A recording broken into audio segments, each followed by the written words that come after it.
सबका ज्ञान विहार एजुकेशन पर स्वागत है। रेलवे क्विज 7 में आज हम लोग क्वेश्चन देखेंगे।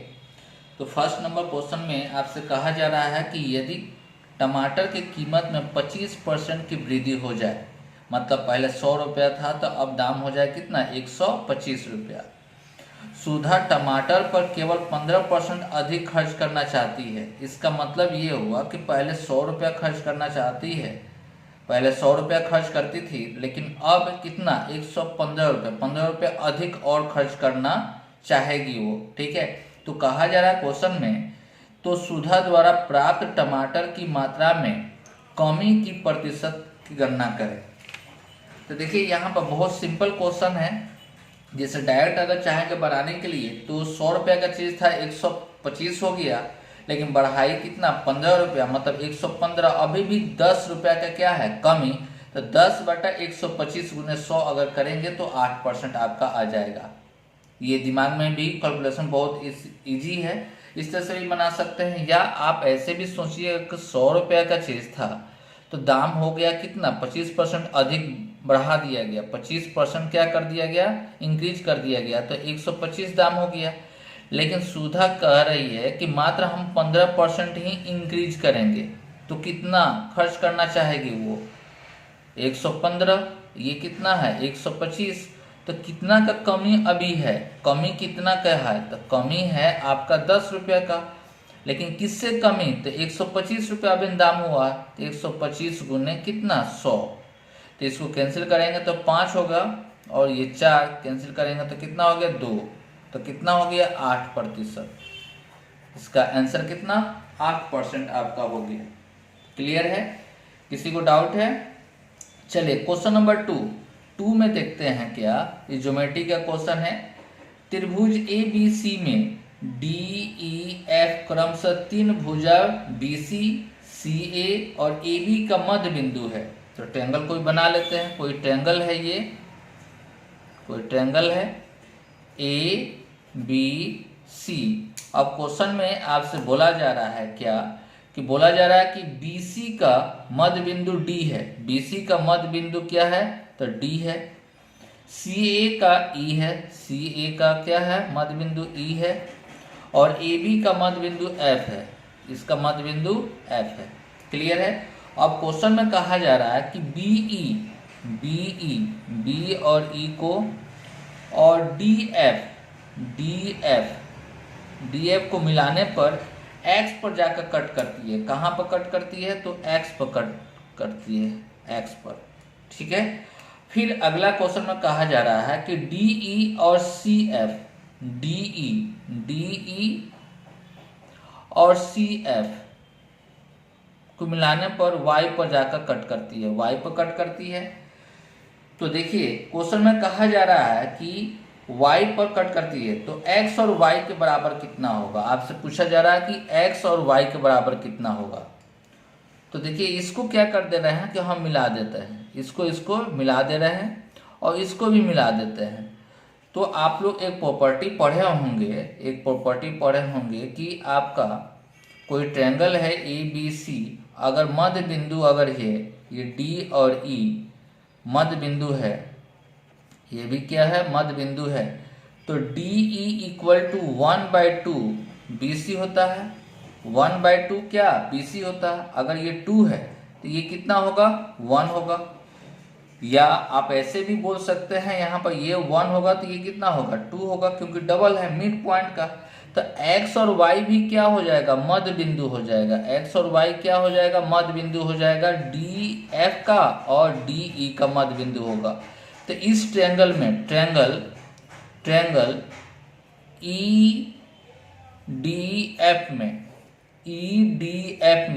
EDF में अगर देखा जाए तो ये दोनों क्या है, मध्य बिंदु है। तो ये अगर 1 होगा, इसको अगर 1 मानते हैं तो ये कितना होगा, 2। अगर ये 2 है, ये अगर 2 है, तो पूरा ट्रायंगल में अगर देखेंगे ABC में, तो ये अगर EF अगर 2 है तो BC कितना हो जाएगा, 4 हो जाएगा, दुगुना हो जाएगा। तो ये अगर 1 है, ये कितना 4 है, तो आप लिख सकते हैं कि XY = 1/4 BC आप लिख सकते हैं। जो कि ऑप्शन कौन सा डी आपका बिल्कुल सही है। यहाँ पर डी नंबर ऑप्शन में जो दिया जा रहा है ये बिल्कुल क्या है, सही है। ठीक है, समझ में आ गया।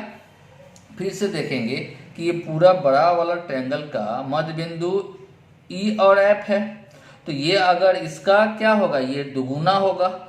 अगर ट्रायंगल इसमें हम लोग देखें ई डी एफ में एक्स और वाई क्या है, एक्स और वाई क्या है, मध्य बिंदु है। तो ये अगर 2 है तो ये 1 अगर है तो ये कितना हो जाएगा 2। अगर ये 2 है तो बड़ा वाला ट्रायंगल से तो ये कितना हो जाएगा 4 हो जाएगा। ठीक है, चाहे आप ऐसे भी देख सकते हैं एक्स वाई इक्वल टू 1/2 आप लिख सकते हैं ई एफ। क्लियर है। अब ई एफ बराबर आप लिख सकते हैं 1/2 इंटू 1/2 ई एफ जो है वो क्या हो गया, बीसी का हाफ होगा। तो कितना हो जाएगा 1/4 बीसी। यही आपका फाइनल आंसर होगा। नेक्स्ट क्वेश्चन 3 नंबर क्वेश्चन बिल्कुल आसान क्वेश्चन है ये 3 नंबर क्वेश्चन।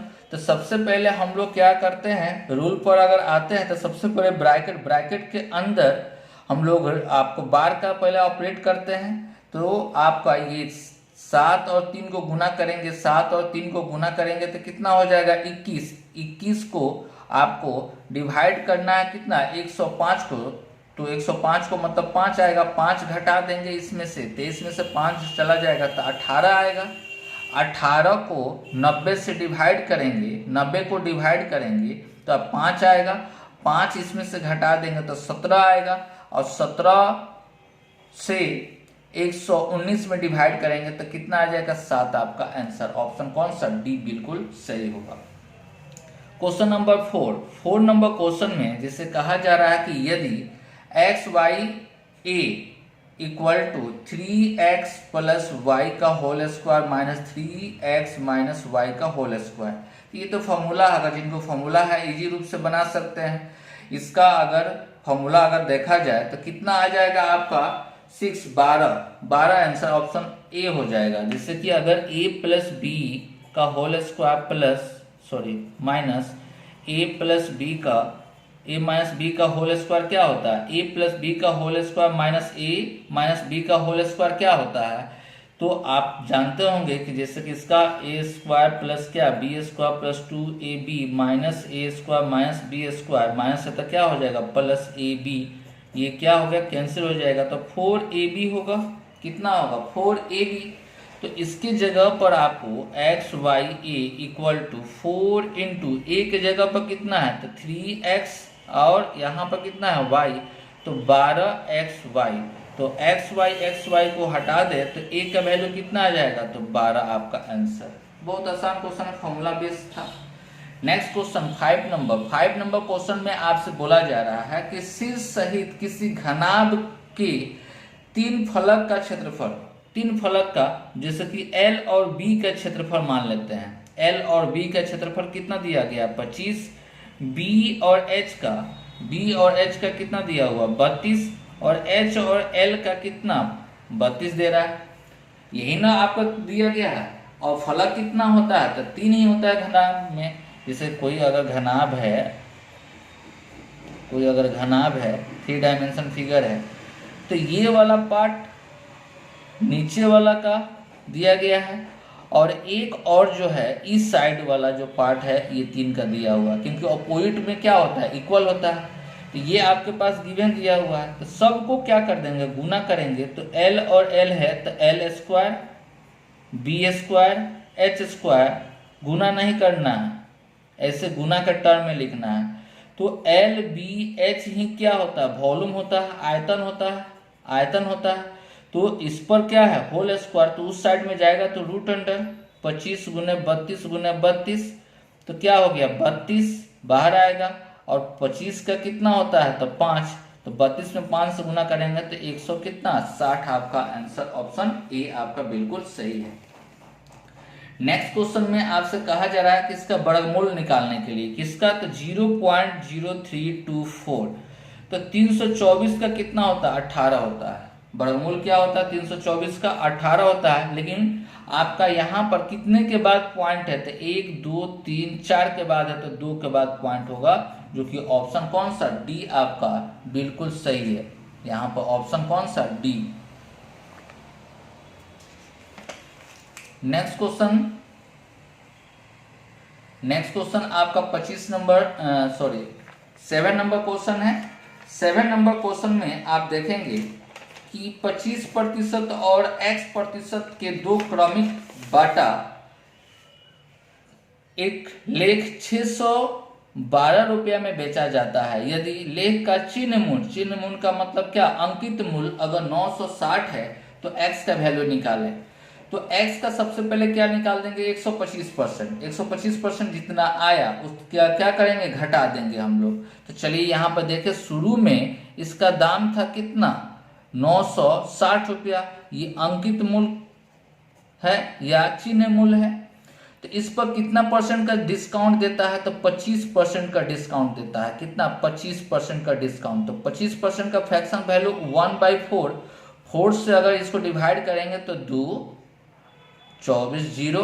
तो घटाकर जब लिखते हैं तो इस पर 25% डिस्काउंट जब हम लोग देकर लिखेंगे तो कितना आ जाएगा आपका, इसका आ जाएगा 0 2 और कितना 700 कितना आएगा 20 आएगा। 25% का डिस्काउंट अगर दिए, दाम कितना आया 720, लेकिन हम लोग को ओरिजिनल रूप में 612 बेचना है। 612 में, तो 612 में अगर देखा जाए तो कितना का और डिस्काउंट देगा, तो 108 का देगा। घटा कर लिखेंगे तो 108 किस पर मिल रहा है, तो 720 पर गुने 100 कर देंगे, 0 0 कैंसिल हो जाएगा। ठीक है, 18 4 बार में और 18 6 बार में, ये कितना हो गया 3 और ये कितना 5, मतलब कितना परसेंट 15%। 15% और आपको डिस्काउंट देना होगा जो x का जगह पर आएगा, इसलिए ऑप्शन कौन सा डी आपका बिल्कुल सही है। जब भी इस तरह से केस रहे तो इस तरह से फॉर्मेट आप लेकर चलिए, बहुत आसान तरीका से ये बनेगा। नेक्स्ट क्वेश्चन अगर 8 नंबर देखा जाए तो कहा जा रहा क्वेश्चन में कि 4 अंकों को अवरोही क्रम में रखने पर उनका क्रम WXYZ है। सबसे छोटे 3 अंक का औसत 25.5 है। सबसे छोटे मतलब WXY, जबकि सबसे बड़े 3, तो आपको सबसे बड़े 3 मतलब XY और क्या होगा Z का औसत कितना है 29.5। तो आंकड़े का परिसर ज्ञात करें। तो परिसर का मतलब क्या होता है, रेंज आपको निकालना है। तो कहा जाता है सबसे बड़ी और सबसे छोटी का अंतर होता है। मतलब आपको यहाँ पर देखेंगे तो W-Z होना चाहिए। W माइनस क्या Z होना चाहिए, W माइनस Z होना चाहिए। यहाँ पर Z माइनस W होना चाहिए। ठीक है, तो यही आपको निकालना है। ठीक है, दोनों का बड़ा, सबसे बड़ा और छोटा का अंतर ही होता है, क्या होता है परिसर होता है। ठीक है, सबसे बड़ी और सबसे छोटी। ठीक है, तो यहाँ पर डायरेक्ट अगर चाहेंगे बनाने के लिए तो दोनों का अंतर कितना होगा 4। अंतर कितना है तो 4 गुने कितना का पेयर बना रहा था तो 3। यहाँ पर 29 - 5 - 25 - 5 मतलब 4। इसमें गुना कितना से 3 क्यों, क्योंकि 3 का पेयर था तो इसलिए 12 आपका आंसर। लेकिन अगर नहीं समझ में आ रहा तो देखिए यहाँ पर एक और तरीका है क्या, जैसे W + X + Y का औसत दिया गया है 25.5, तो औसत दिया है तो सम निकालेंगे 3 से गुना, और फिर X + Y + Z का औसत दिया है 29.5 इंटू क्या होगा 3, तो घटा देंगे। तो घटाएंगे तो ये क्या होगा कैंसिल हो गया, ये भी कैंसिल हो जाएगा। तो W - Z = अगर यहाँ पर 3 कॉमन कर लेंगे तो 25.5 - 29.5, तो 3 गुने -4 हो गया, तो -12 मतलब W माइनस क्या Z, तो Z माइनस W कितना हो जाएगा 12। 12 में से छोटा को घटाना, तो आपका आंसर क्या होगा 12 आपका आंसर होगा। क्लियर है। नेक्स्ट क्वेश्चन 9 नंबर क्वेश्चन अच्छा क्वेश्चन है। कहा जा रहा है कि 57 किलोमीटर की गति से यात्रा कर रही है, ठीक है, 3 मिनट पहले पहुंच जाती है। यदि 48 किलोमीटर की गति से वो चले तो वो 1 मिनट की देरी से पहुंचती है। तो कहा जा रहा है कि तय की गई दूरी बताएं, तय की गई दूरी। तो ऐसे केस में आप लोग ये फॉर्मूला जानते होंगे, डी इक्वल टू आपका small T S1 into S2 by S1 difference S2, चाहे आप ऐसे, ठीक है, ये फॉर्मूला होता है ऐसे केस के लिए, आप लोग पढ़े भी होंगे। तो डी अंतर कितना हुआ, यहाँ पर पहले है यहाँ पर देरी है, तो अंतर कितना हो गया आपका, तो 3 और 1, देरी और पहले रहने पर क्या कर देते हैं, तो जोड़ देते हैं, डिवाइडेड बाय मिनट है तो 60 से डिवाइड करेंगे, आवर में कन्वर्ट होगा, 57 इंटू 48, और दोनों का अंतर कितना हो गया, तो दोनों का अंतर आपका 9 हो गया, ठीक है। तो अब कैंसिल करेंगे तो ये 4 है, इसको 6 से 10 हो गया, इसको कैंसिल करेंगे तो कितना आ जाएगा आपका 8 होगा, इसको गुना करते हैं तो कितना आ जाएगा 17, ठीक है। तो आपको डिवाइड यहाँ पर 3 है तो 10 गुने, इसको गुना करेंगे तो कितना आएगा 4 गुने 17 गुने 8, इसको गुना करेंगे तो 32 हो गया, 32 में 17 दूना 34, ठीक है, 4 3 51,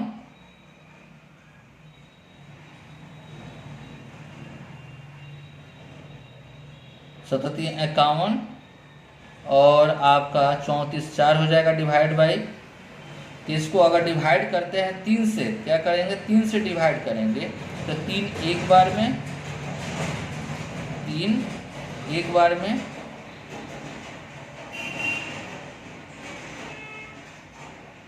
सॉरी यहाँ पर 17 नहीं 19 आएगा, यहाँ पर क्या आएगा 19 आएगा। यहाँ पर देख लीजिए एक बार और, d इक्वल टू कितना आ जाएगा 3 + 1 बाई कितना 60 इंटू 57 इंटू 48, दोनों का अंतर कितना 9, तो ये कितना हो गया 4, ये 6 से काटेंगे तो ये कितना हो जाएगा 8, ये 3 हो गया, ये 19 हो गया, ठीक है। तो गुना कर देते हैं तो कितना आएगा 32 गुने 19 डिवाइड बाई 10 गुने 3, तो इसको 32 19 दूना 3 आ गया और 3 60 डिवाइड बाई कितना आ जाएगा आपका 30, 3 गुने 10, तो 3 से डिवाइड करेंगे तो 2 0, 3 दूना 6 और 6 आएगा, एक के बाद डेसिमल, मतलब आपका कितना हो जाएगा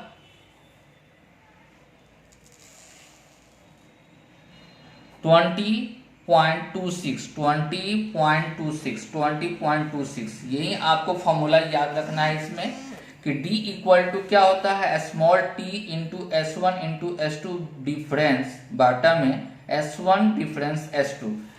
अगर टोटल टाइम को अगर सम करना है, और होता है capital T S1 into S2 by S1 plus S2। जब यहाँ पर डिफरेंस नहीं बल्कि टोटल टाइम अगर देता है, जाने और आने का टोटल टाइम देगा तो ये फॉर्मूला यूज करेंगे, और टाइम का अंतर अगर देता है, समय का अंतर देगा तो ये फॉर्मूला का हम लोग यूज करेंगे, ठीक है। चलिए नेक्स्ट क्वेश्चन आपका है 10 नंबर। तो 10 नंबर तो बिल्कुल इजी है, क्वेश्चन नंबर 10 आसान क्वेश्चन है। तो इसमें जो भी हम लोग क्वेश्चन देख रहे हैं ऑप्शन में हम लोग को साइन थीटा से इंडिपेंडेंट है, मतलब साइन थीटा इसमें नहीं है या कॉस थीटा आपका नहीं दिया हुआ। तो ऐसे केस में हीट एंड ट्रायल मेथड बहुत इजी होता है। तो हम लोग थीटा का मतलब x का वैल्यू 0 पुट करते हैं, तो साइन 0 अगर पुट करते हैं यहाँ पर 0 अगर पुट करेंगे यहाँ पर तो साइन 0 0 होता है, लेकिन कॉस 0 का वैल्यू कितना होता है 1, तो -1 का पावर 4 करेंगे तो क्या आएगा 1 आएगा। तो 2, इसका भी उसी तरह से ये 0 ये 1 होगा तो 6 हो गया, 2 और 6 कितना 8 और 5, यहाँ पर भी तो क्या होगा ये 0 ये 1 होगा तो 5, तो 8 अब 5 13, ऑप्शन कौन सा सी। Okay thank you.